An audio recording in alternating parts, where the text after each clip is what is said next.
and yet just so like where the like this can't not listen in this day and age, people. This should be like viral right now. Like not some not some skank falling over drunk. That shouldn't go viral, okay? This is viral information. And it's blowing my mind. Hold on. Because I totally get what you're saying right now. And you know the Sky Free channel, right? Yeah. Okay.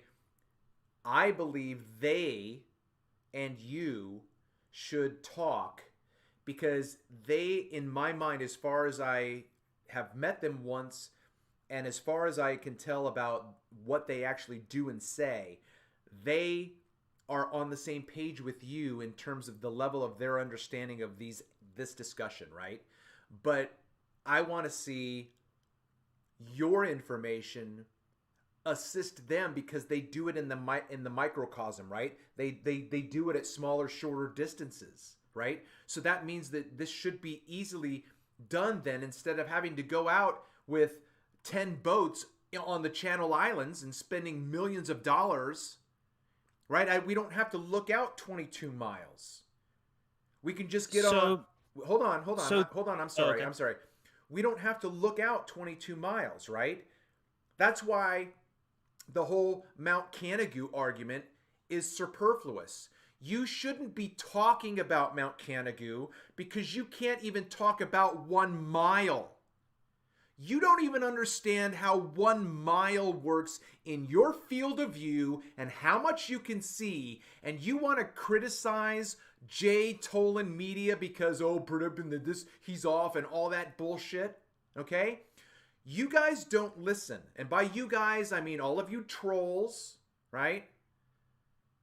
Who listen to this truth that comes from people like Ian and people like the Sky Free couple and like, the other channels that are getting out and doing these things, right?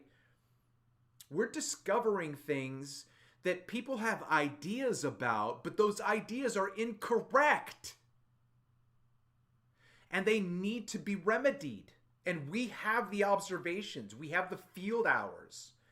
But now what Ian is just blowing my mind right now, this is why I jumped in, because it just went, oh my God, we could just do this in our backyard, is what I'm saying. That like this science is so simple that we don't have to rent all that stuff. It could be done easily as a team of us just doing this with the information. If Ian is correct, then Ian is genius. Because this information doesn't exist in the academia. Because they're looking in the wrong direction. They've been scrambled in their brains about what physics is because they think they live on a ball.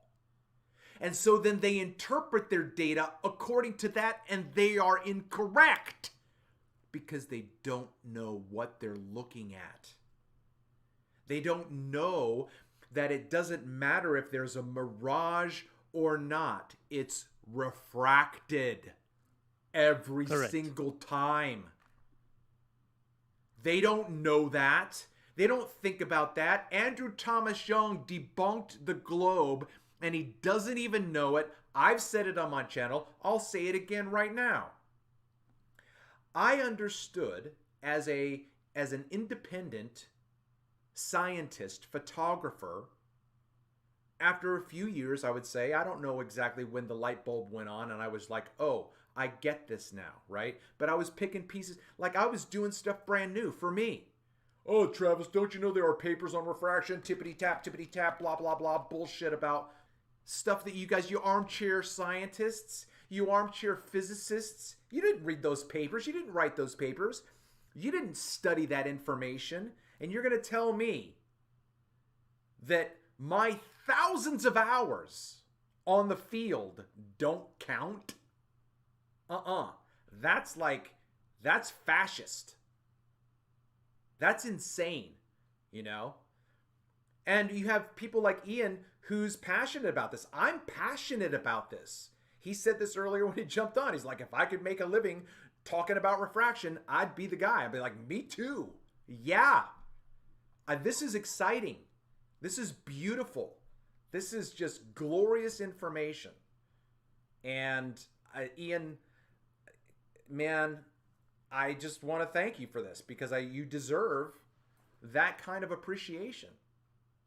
Thank you, Travis. I'm sorry that I keep interrupting you, but I get excited. Carry on, my wayward No, son. it's fine. So knowing that information, and I applied the maths, and I was able to predict my first prediction without seeing the observation first. I was like, "Oh my God, this is working." So we tried again, and it worked again. So I said to my wife, "No, this is unbelievable." So I said to her, "No, let's come back tomorrow. Different conditions." We went back. I applied the same math or the same understanding at least with the math that I put together, and it worked again on a different day. So we did it in the morning and evening. I kept the Excel sheet. I think it's on my community channel as well, the Excel sheet that I put there, and I shared the data, and I was able to predict. So then we did it over another 3 or 4 days where different conditions, different days, different times. I put the days, the times, the heights, the distances, etc., etc. I put in the predicted distance as well as the measured observed distance. So we used the camera where I told my wife to stop. We hired one of those surveillance wheels that measure distance. So you put the little wheel down on the ground and you roll it along the ground, and it gives you the measurement as you walk along. And she gave me that. I put down This is the awesome, predicted dude. I love distance. this. This is just amazing. Yeah. And she gave me the measured distance when I told her, okay, stop, you in the Mirage. And she was in the Mirage. She gave me the calculations. The worst I was out, I think, was 4 meters over 220 meters. Dude, you're blowing my But, mind, man. You're but freaking blowing there my was mind. there was times where I was accurate within a meter. That's less than a Oh my percent God, dude. I don't incorrect. even know what to say, dude. Like, this is just so disappointing and yet just so like, this can't not. Listen, in this day and age, people, this should be like viral right now. Like, not some skank falling over drunk. That shouldn't go viral, okay? This is viral information. And it's blowing my mind.